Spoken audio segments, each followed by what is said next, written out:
Ruth Hennessy had sent 9 men back down the road, and not one of them had argued with her about it. She stood on the porch of the Double H Ranch in the autumn of 1889, her boots planted wide on the warped planking, her spine straight as a fence post driven into hard ground. The morning air off the Montana hills carried a bite to it, the kind that settled into the back of your hands and reminded you what was coming. She could feel it in her knuckles, in the old scar along her left wrist from the barbed wire incident 3 summers past. She was 34 years old. She had no patience for soft men, and she had even less patience for men who looked at her land the way a gambler looks at somebody else's money.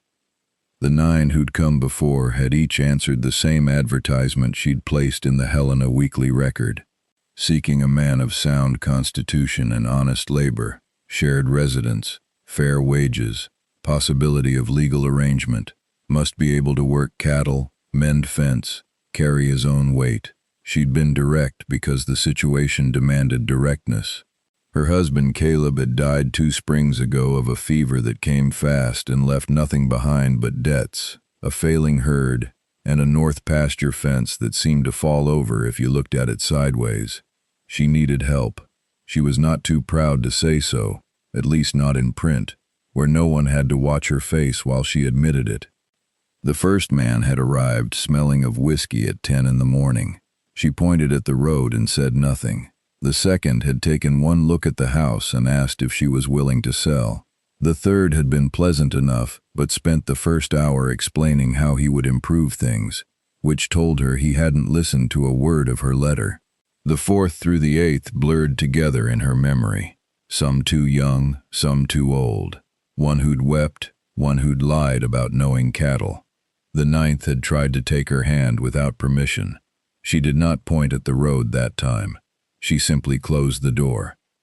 Now it was a Tuesday in October, the sky the color of a tin cup, and somewhere down the long dirt road that connected her ranch to the main track into Harlow Creek, a wagon was coming. She could hear it before she could see it. The creak and groan of a loaded rig, a horse working hard. Then the wagon came around the bend in the cottonwoods, a dun mare pulling a flatbed carrying a bedroll, a toolbox, 2 fence posts, and a man holding the reins with the easy steadiness of someone who'd held reins for a long time. He did not wave. He did not call out. He pulled the wagon to a stop at the gate, climbed down, and began examining the hinge on the gate that had been sagging since July. He had not yet looked at her. Ruth crossed her arms. She watched him crouch down beside the hinge and press 2 fingers against the wood to test the rot. He shook his head slightly, the way a doctor shakes his head at something that should have been treated sooner. Then he stood, brushed his knee, and looked up at her on the porch. "Walter Crane," he said, "I wrote you back in September. You wrote me 2 lines. I took that as a good sign." She studied him. He was somewhere past 40, lean and weathered, with a jaw that hadn't been shaved in 3 days, and eyes that were neither friendly nor hostile, just present, the way a man's eyes get when he's learned to see things clearly and not add to them. His hands were large and rough. There was a scar on his chin. He looked like a man who had worked and been tired and kept working anyway. 2 lines was all that was needed, Ruth said. He nodded. "Gate hinge is rotted through. I've got the hardware to fix it. Where would you like me to start?" She did not answer right away. She let the silence sit for a moment, because silence had a use, and a man who couldn't stand it wasn't a man she wanted on her land. Walter Crane let it sit. He put his hands in his coat pockets and waited. "Fix the gate," she said. "Then come inside. We'll talk terms." He nodded again, turned back to the wagon, and lifted his toolbox out with one hand. Ruth went inside to put the coffee on. The terms took the better part of 2 hours. Ruth set them out the way she set out anything that mattered, plainly, without softening the edges. The ranch was carrying debt from the winter of '87, and from Caleb's illness, and from 2 years of her fighting it alone. She had 43 cattle, 12 of which needed to be brought down from the north pasture before the first snow. The barn roof had a section that would not survive another winter. The fence along the east boundary was a disaster, and she knew it. She offered wages, modest but fair, a room in the bunkhouse she'd cleared out, and meals. She did not offer anything else, and she said so in plain terms. "The arrangement is labor and wages," she said. "Nothing more is expected and nothing more should be assumed." Walter Crane sat across her kitchen table with both hands around his coffee cup. He looked at the cup for a moment. "I understand that," he said. "I mean it as a kindness," she said, "not an insult." He looked up at her then, and something in his face settled. "I know the difference," he said. "I've been insulted. That wasn't it." She had expected argument or reassurance, or the particular performance some men gave when they wanted you to think they were decent. She had not expected that simple answer. She looked at him for a moment longer than she'd intended. "All right," she said. "The north fence first, because we lose cattle if we don't." He agreed. They did not shake hands. She refilled his coffee and he drank it, and then he went out to start on the gate, and Ruth stood at the kitchen window watching him work until she caught herself doing it and turned away. The first week was a negotiation in itself, conducted without words. Ruth had her way of running a ranch, a precise and economical way, nothing wasted, everything in its place, and Walter did not challenge it, which she had half expected him to. What she had not expected was that he would observe it first. He spent the first 2 days watching how she did things before he did anything, and then he slotted himself into the work as though he'd simply learned the shape of it and fit himself to that shape. He did not explain himself when he changed something small. He changed it and waited, and if she objected, he unchanged it. If she didn't, he left it. They had no arguments that first week, which was itself a kind of strangeness she had to get used to. He was up before she was every morning. She knew this because the coffee was already made when she came into the kitchen, and the stove was warm, and the bucket by the door was full of fresh water. She did not thank him for these things in words. She thought he understood she was taking note. Once, on the third morning, she brought an extra biscuit out to the barn where he was working and set it on the fence rail without a word and went back inside. When she looked out the window 20 minutes later, the biscuit was gone. The uneasy part was the evenings. She had lived alone for 2 years, and she had constructed her evenings a certain way. The ledger book, the lamp, the silence that had gradually stopped feeling like absence and started feeling like a kind of company. Now there was a man on the property, and even though he kept to the bunkhouse and she could not hear him from the house, she was aware of him the way you're aware of a new piece of furniture, that your hip learns not to knock against it, that you start to expect it in its place. By the end of the second week, she had stopped startling when she saw light in the bunkhouse window at dusk. He was not loud. That was the first thing she had noticed about him, and it continued to be the thing she noticed most. He did not fill space with unnecessary noise. He did not sing while he worked, which some men did, and which she had never minded, but which, with him, seemed like it would have been wrong. He worked in a kind of attentive quiet that had its own sound, the hammer, the saw, the low word to the mare. She found herself sometimes pausing in her work just to listen to that sound. It was not the sound of loneliness, it was the sound of a person simply being present. They ate together on the 8th day. It happened without planning. She had made more stew than she'd meant to. Her hands knew a different quantity than one, and she went to the bunkhouse door and said it was ready if he wanted it. He came. He ate. He said it was good. She said she had a lot of pepper, which was not what she had meant to say, and he said he liked pepper, which was probably also not what he had meant to say.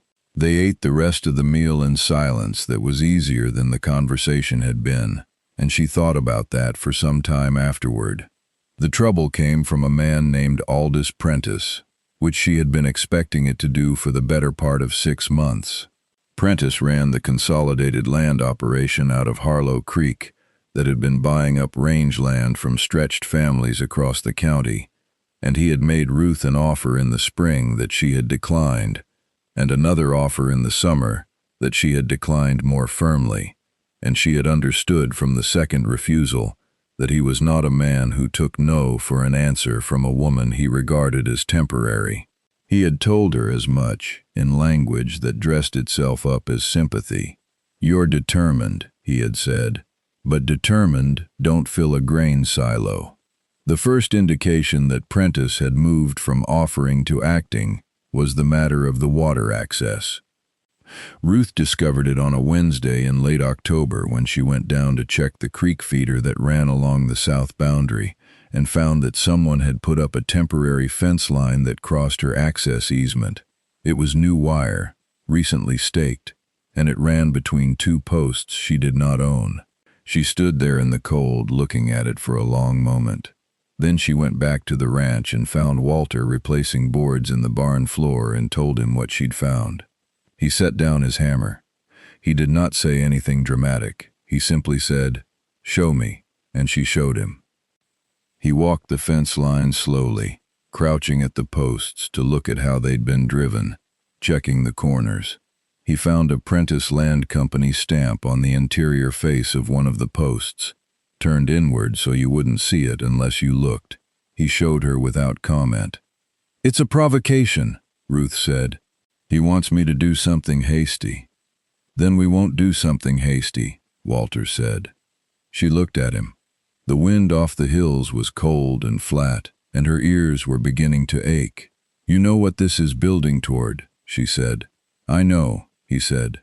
"We document the easement. You have the deed?" "I have every paper that ever touched this land." He almost smiled. Not quite, just a slight change in the landscape of his face. "Then we go to the county registrar, and we put it in front of someone with ink and a stamp," he said. "And if Prentice puts that fence up again after that, it's a legal matter, and he knows it." She had thought the same thing, but she had needed to hear it said aloud by someone who was not afraid of Aldous Prentice. "You know who he is," she said. "I know who he is," Walter said. "I worked for a man like him once. They stop when it costs more than it earns." That evening she pulled the deed box out from under her bed and went through every paper in it. Walter sat at the kitchen table with her, and they went through them together. His handwriting, she noticed when he made notes on a separate sheet, was very clear and even, the handwriting of a man who'd been taught to write carefully and had kept the habit. She noticed this the way she'd been noticing things about him, sideways, without making a point of it. Prentice's man came to the ranch the following Monday. He was a broad fellow named Cutter who made his size known in the way he stood and the way he looked at things he was considering whether to break. He came to the porch while Walter was visible in the yard, rehanging the repaired gate, working without hurry, making no show of watching. Cutter delivered a message from Prentice, something about the water access being in dispute, something about a survey Prentice intended to commission.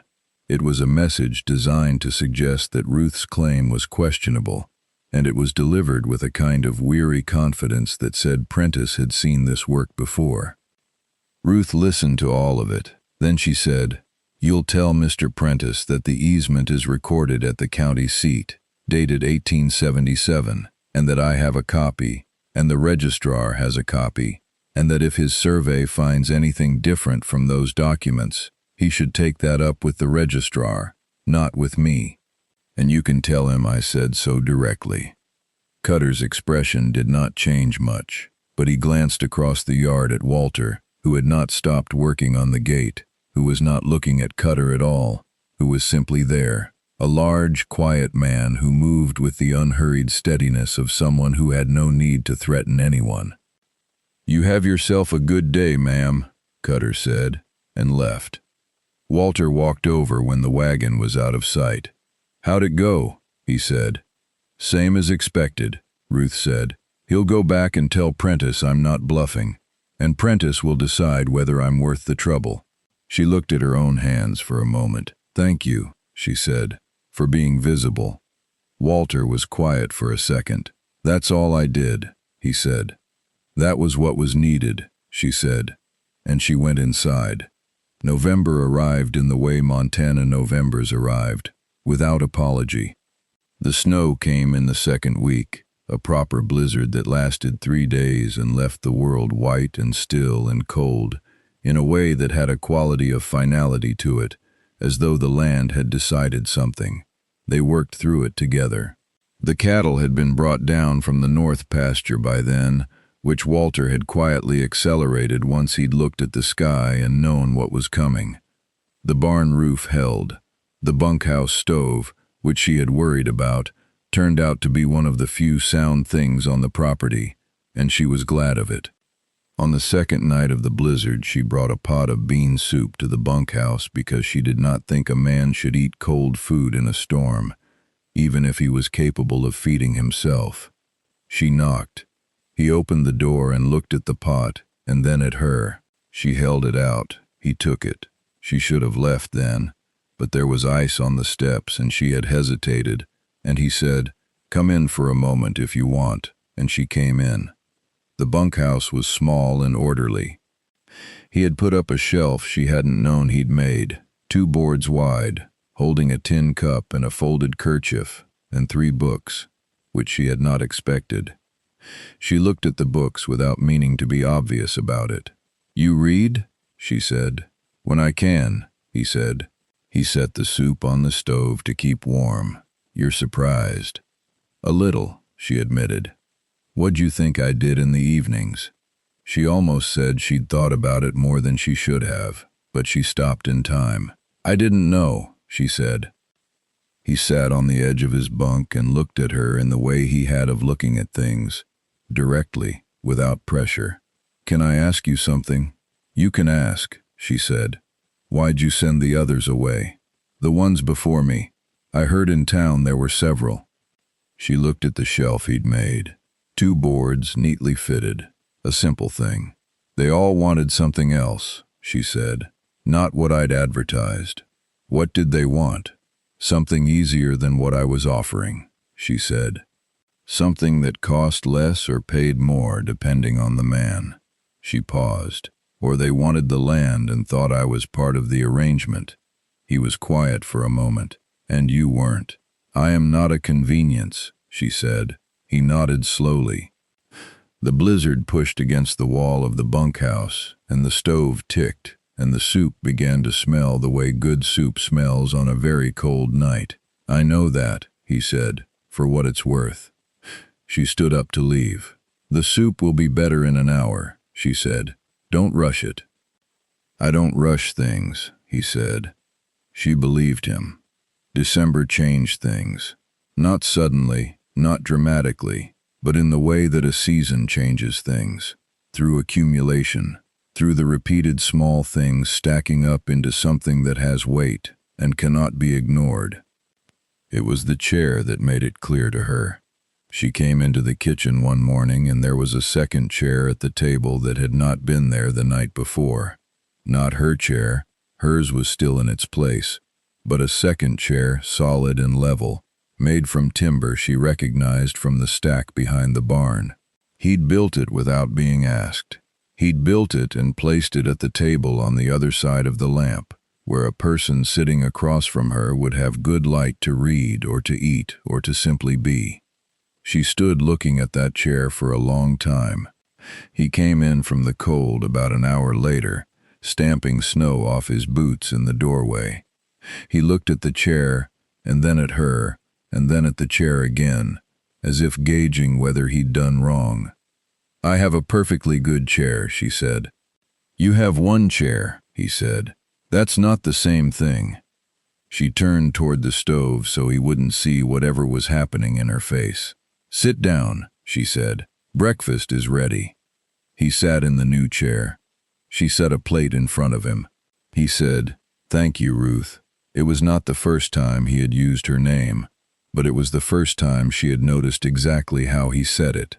Not as a formality, not as the beginning of something, just as itself, her name, said plainly by someone who meant it.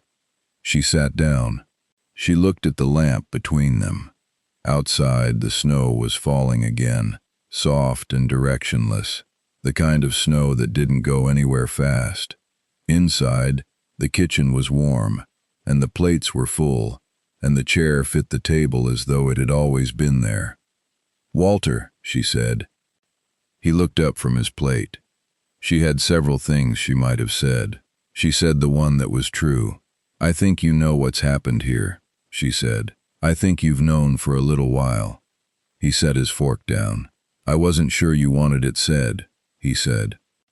"I'm not sure I want it said now," she admitted, "but I think it needs to be." He was quiet for a moment. The stove settled.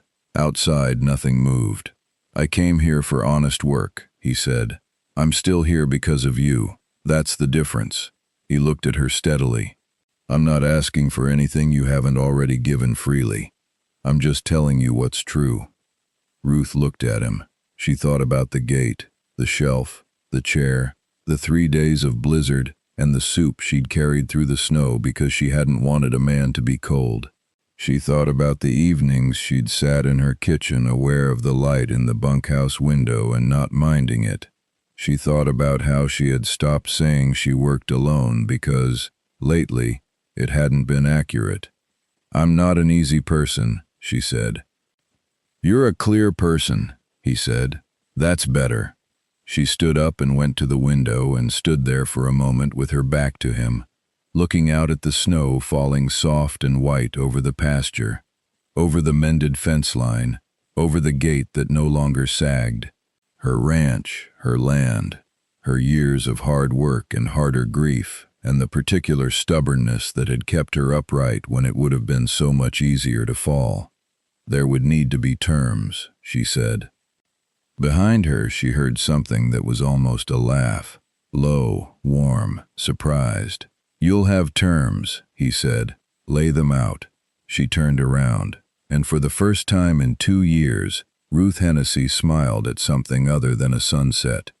They married in January at the Harlow Creek Presbyterian Church, in the presence of Reverend Stoops, the storekeeper's wife who had come for the gossip and stayed out of something like affection, and a handful of neighbors who had watched Ruth Hennessy hold that ranch together by sheer will and were glad to see her choose something. The ceremony was short and the words were plain, and when Reverend Stoops said the part about two becoming one, Ruth looked at Walter and Walter looked at Ruth, and neither of them looked away. Afterward, walking back in the cold January air, their breath fogging together, he said, "The east fence still needs 3 new posts." "I know it does," she said. "Spring, then." "Spring," she agreed. She took his arm. It was a practical thing. The ground was icy and her boot sole was worn on the left, and it was something else as well, something that did not need a word, that had been building since October through a gate hinge, and a biscuit on a fence rail, and a second chair placed just where the light was good. Aldous Prentice submitted no further survey. His man Cutter was not seen on her road again. The deed stayed in her box under the bed, unthreatened, beside a second copy of their marriage certificate, because Ruth Hennessy, Ruth Crane now, though she held both names, did not leave important things unrecorded. The cattle wintered well. The barn roof held through February. The north pasture fence, come spring, would get those 3 new posts. And every morning that winter, without fail, when Ruth came into the kitchen, the stove was warm, and the coffee was made, and the second chair was at the table where it had always been, solid and level, and exactly where it belonged. There is something to be said for a person who shows you what they mean before they say it. There is something to be said for a man who fixes the gate before he asks for anything, who builds the shelf and sets the chair without being told, who lets you set the terms because he understands that trust is not given, it is built, one honest act at a time. Ruth Hennessy had sent 9 men back down that road. She had been right to do it. She had been waiting, without knowing she was waiting, for a man whose first instinct on arriving was not to take but to mend. That is a rare thing in any age. It is the thing a home is made of. If someone in your life has shown you that kind of steadiness, that quiet, faithful showing up, then you know exactly what this story is about. Tell us about it in the comments below. What does loyalty look like in the small, everyday moments? We would love to hear your thoughts. And if stories like this one warm your heart, please subscribe and join us for more journeys through the Old West, where the land was hard, and the love was harder won, and worth every bit of the waiting. Good night. God bless you and yours.